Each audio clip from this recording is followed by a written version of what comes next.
Why is this an extra? It's wild, yeah. Right. There's like a rivalry between Calgary and Edmonton always. I just want to see the Flames get a dub, honestly. Have you been to a playoff game? No, I've never been to one.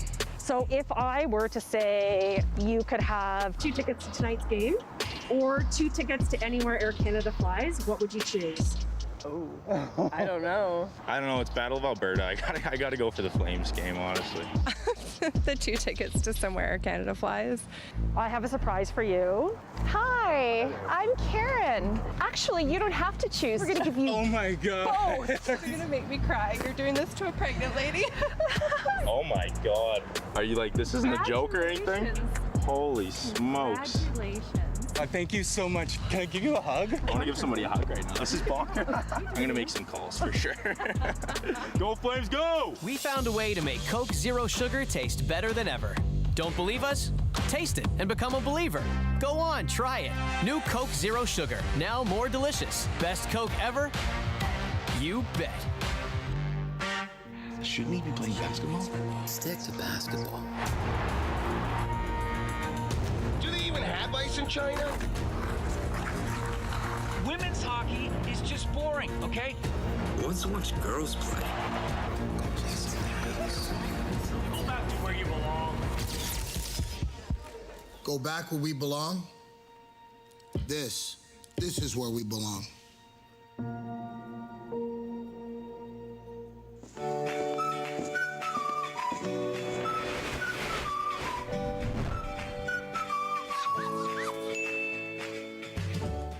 Winning Motor Trend Truck of the Year 3 times in a row, that had never been done before.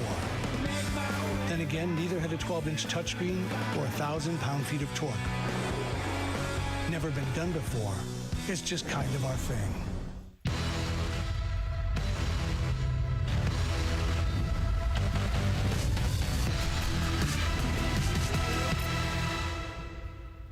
Well, an absolute must-win Game 5 for the Calgary Flames, and they finished that first period with a 1-0 lead thanks to an Andrew Mangiapane goal. So the Calgary Flames out in front early in this pivotal game to keep their season alive. Milan Lucic said this morning, just win one game. That has to be the focus and a desperation level that we saw in that first period that produces the lid lifter of this hockey game. Let's take a look at what happened in the first 20 minutes here at the Scotiabank Saddledome. Flames and Oilers in Game 5.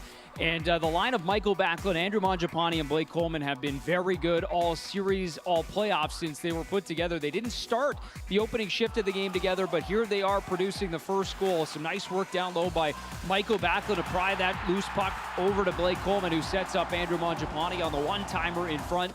That beats Mike Smith, and it was a 1-0 Flames lead. At the other end of things, the Oilers with maybe their best look at that first period, and it's Connor McDavid going around the outside of the post, tries to throw it back toward Jacob Markstrom, but he holds it against the post, and then as that loose puck there, you see sitting behind him, and it's kept out. Markstrom seals it along the goal line, and still a 1-0 lead. Back at the other end, Tyler Toffoli gets some space right up the middle, gets the shot away. It's a wobbly puck, but it's steered just wide on the rebound by Chris Tanev, who joins the rush.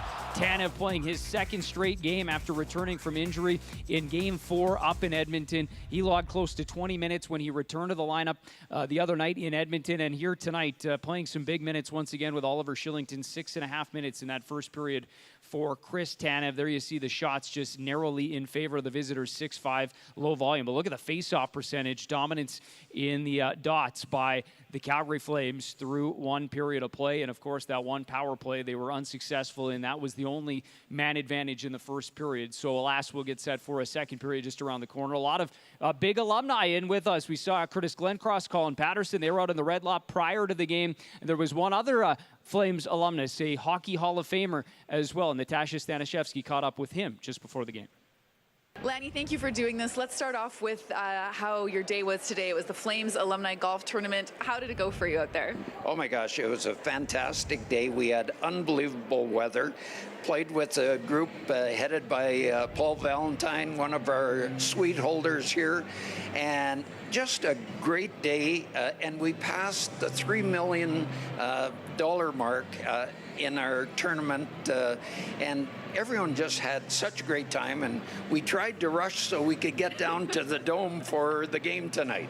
Amazing. Well, you made it, and you've been to almost every home playoff game here for the Flames. How much are you enjoying watching this run and just being a part of the excitement?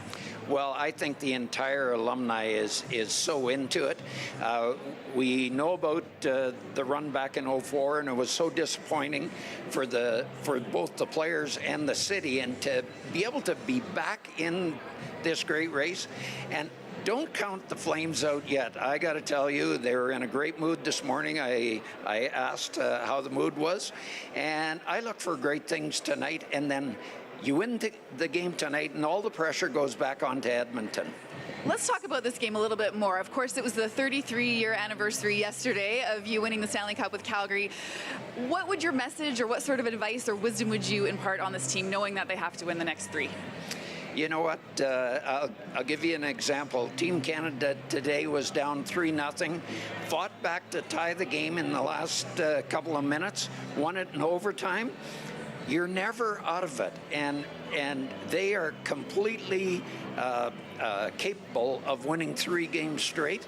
So I look for great things tonight, and then the pressure falls back the other way. Last one for you, just on the Battle of Alberta. When you think back to it, when you used to play in it, when you think about the intensity and the physicality, what kind of memories jump to mind? Oh, they were always the greatest. If you couldn't get up for a game against the Oilers, especially in the playoffs, you shouldn't have been playing the game. And I look for that kind of intensity tonight. I think there's going to be all kinds of body contact, and what they got to do is make sure they stay out of the penalty box, and they'll be fine. Thank you for this, Lanny. Enjoyed the game. Thanks, Natasha. The man, the myth, the legend, Lanny McDonald. Great to have him in the house once again. The Hockey Hall of Famer cheering on his Calgary Flames. They've got the 1-0 lead. The second period is coming up next.